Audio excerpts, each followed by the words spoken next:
Indo British advanced pain clinic నొప్పి మాయం surgery దూరం ఫర్ అపాయింట్మెంట్స్ 9155515563. మచిలీపట్నం మంగనపూడి దగ్గర మద్యం మత్తులో ఉన్నటువంటి నలుగురు కార్లో డ్రైవ్ చేస్తూ చాలా ర్యాష్గా డ్రైవింగ్ చేస్తూ గ్రామస్తులు అంటే అక్కడ దగ్గరలో ఉన్నటువంటి గ్రామం నుంచి ఆటోలో వెళ్తున్నటువంటి ఒక ఆటోని ఢీకొట్టడం జరిగింది. అండ్ పెద్ద ఎత్తున ఆ ఆటోను ఢీకొట్టడం, ఆ తర్వాత ఆటోలో మొత్తం 7గురు ప్రయాణిస్తుంటే అందులో నుంచి 5గురికి గాయాలు అవ్వడంతో ఇప్పుడు ఈ వార్త వెలుగులోకి వచ్చింది. చాలామంది వీడియోని తీసి వైరల్ చేసిన పరిస్థితి. ఎందుకంటే నార్మల్గా యాక్సిడెంట్ సరే దెబ్బలు తాకాయి, ఆ తర్వాత వాళ్ళని ప్రభుత్వ ఆసుపత్రికి తరలించారంటే ఎవరు పెద్దగా పట్టించుకునే వాళ్ళు కాదు. కానీ ఆ యువకులంతా కూడా సాఫ్ట్వేర్కి సంబంధించిన ఉద్యోగులు, ఢిల్లీలో సాఫ్ట్వేర్లో ఉద్యోగాలు చేస్తూ ఉంటారు.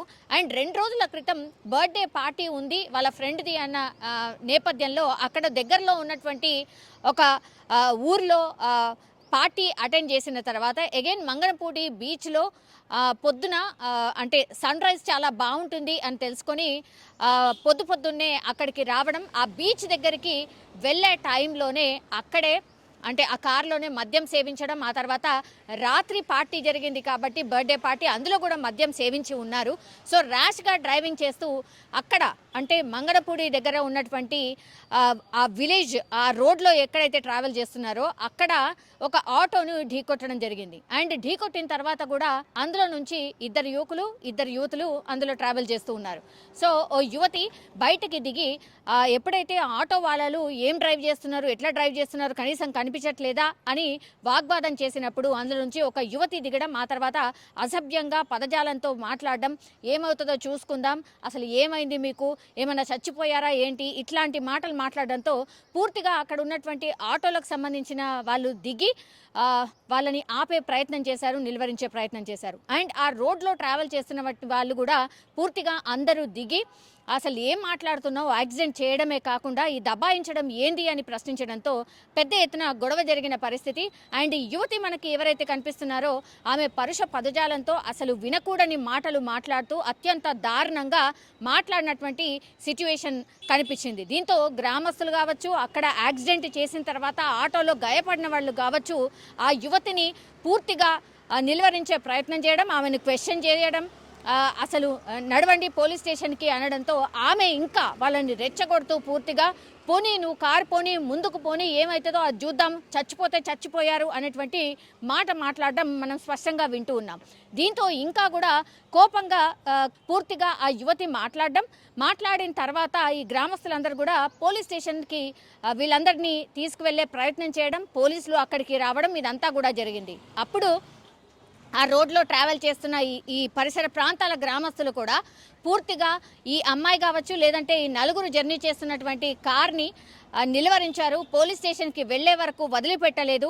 ఆ తర్వాత పోలీసులు పూర్తిగా వాళ్ళని పోలీస్ స్టేషన్కి తీసుకెళ్లిన పరిస్థితి అయితే కనిపిస్తుంది. ఒకవేళ నిజంగానే వీళ్ళు ఎవరైతే ఈ నలుగురు ట్రావెల్ చేస్తున్నారో వాళ్ళు మద్యం మత్తులోనే ఈ డ్రైవింగ్ చేశారు అండ్ డ్రైవ్ చేస్తూ వచ్చి ఇంకా మద్యం మత్తులో ఉన్నారు కాబట్టి ఆటోను ఢీకొట్టారు అని గ్రామస్తులు ఆరోపిస్తున్న పరిస్థితి. మరి అక్కడ పోలీస్ స్టేషన్కి వెళ్ళిన తర్వాత మరి గ్రామస్తులు ఏదైతే వాదన వినిపించారో ఆ వాదన ప్రకారం మరి పోలీసులు ఎట్లాంటి కేసు నమోదు చేశారు, ఏం జరిగింది అనేది తెలీదు. బట్ వాళ్ళైతే పెద్దగా ఏం గాయాలు అయిన వాళ్ళకి మేము ట్రీట్మెంట్ ఇప్పిస్తాము, నో ప్రాబ్లం అని కాంప్రమైజ్ అయ్యి అక్కడి నుంచి వెళ్ళిపోయారు అనేటువంటిది మనకున్నటువంటి ఇన్ఫర్మేషన్. కానీ ఒకవేళ నిజంగానే గట్టిగా ఢీకొని ఉంటే, పెద్ద యాక్సిడెంట్ జరిగి ఉంటే నిజంగానే ఎంతమంది ప్రాణాలు కోల్పోయేవారు కదా. అండ్ మద్యం మత్తులో ఈ యాక్సిడెంట్ జరిగినట్టు స్పష్టంగా తెలుస్తోంది. మరి వీళ్ళ మీద ఏమైనా చర్యలు తీసుకున్నారా లేదా?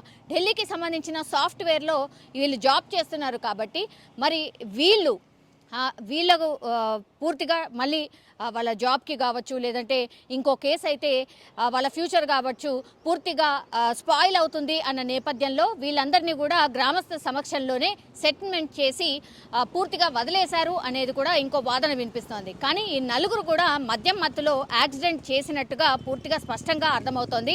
ర్యాష్ డ్రైవింగ్ వల్లే ఆటోను ఢీకొట్టడం, అందులో 5గురికి గాయాలు అవ్వడం, ఆ తర్వాత పోలీస్ స్టేషన్కి వెళ్లిన తర్వాత గ్రామస్తులు పెద్ద ఎత్తున చేరుకొని నినాదాలు చేయడం, వీళ్ళు ఎట్లాగూ సరే వీళ్ళని శిక్షించాల్సిందే అని మాట్లాడడం. ఆ తర్వాత పోలీసులు గ్రామస్తులు ఎవరికి ఏం కాలేదు కదా, చిన్న గాయాలైనాయి కాబట్టి వాళ్ళని వదిలేయండి అన్నటువంటిది కొంత కాంప్రమైజ్ చేసి వాళ్ళు అక్కడి నుంచి వెళ్ళిపోయినట్టుగా మనకున్నటువంటి సమాచారం. కానీ పెద్ద ఎత్తున ఒకవేళ పెద్ద యాక్సిడెంట్ జరిగి ఎవరైనా చనిపోతే మాత్రం ఏంటి సిచ్యువేషన్? ఇట్లా ఈ యంగ్ పిల్లలు ఆర్ సాఫ్ట్వేర్ జాబ్ నేపథ్యంలో ఆర్ పార్టీలు చేసుకొని ఇట్లా రోడ్ల మీద వచ్చి ర్యాష్ డ్రైవింగ్ చేస్తూ ఎవరంటే వాళ్ళని ఢీకొట్టుకుంటూ వెళ్ళిపోతే ఏంటి పరిస్థితి? మరి ఇట్లా పనిష్మెంట్ ఇవ్వకుండా వదిలేస్తే మళ్ళీ వాళ్ళు ఇట్లా చెయ్యరు అన్న గ్యారంటీ ఏమైనా ఉంటుందా అనేటువంటి ప్రశ్నలు అయితే ఇప్పుడు వినిపిస్తున్న పరిస్థితి అయితే కనిపిస్తోంది.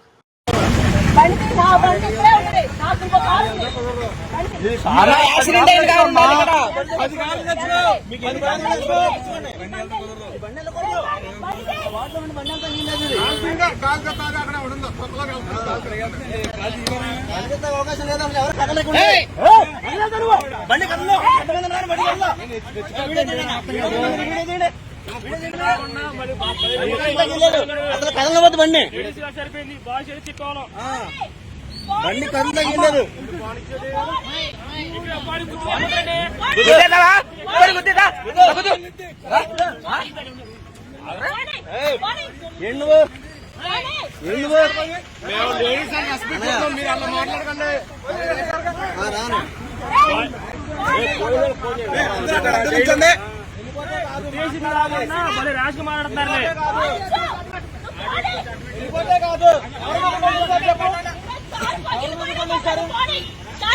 కారు పోతుంది, ప్రాణాలు పోతే ఓకేనా నీకు? కారు పోతుంది, ప్రాణాలు పైన ఓకేనా నీకు?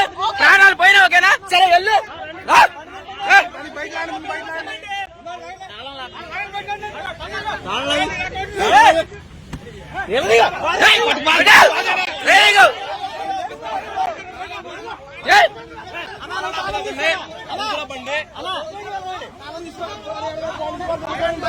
టైర్ కోసి పడతాంలే మాత పూసుకున్నా మంట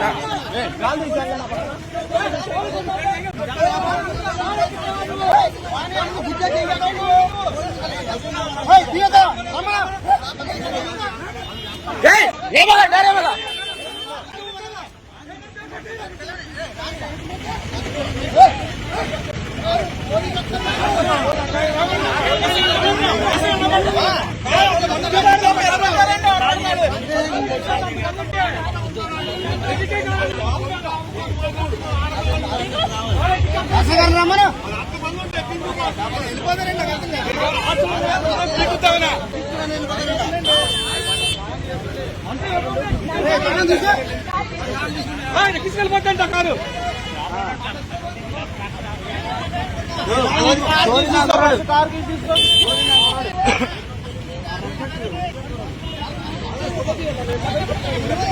తప్పులైనప్పుడు ఉండు, అక్కడ తప్పులైనప్పుడు ఉండు. ఎక్కిచ్చేస్తావా అది అడ్డంగా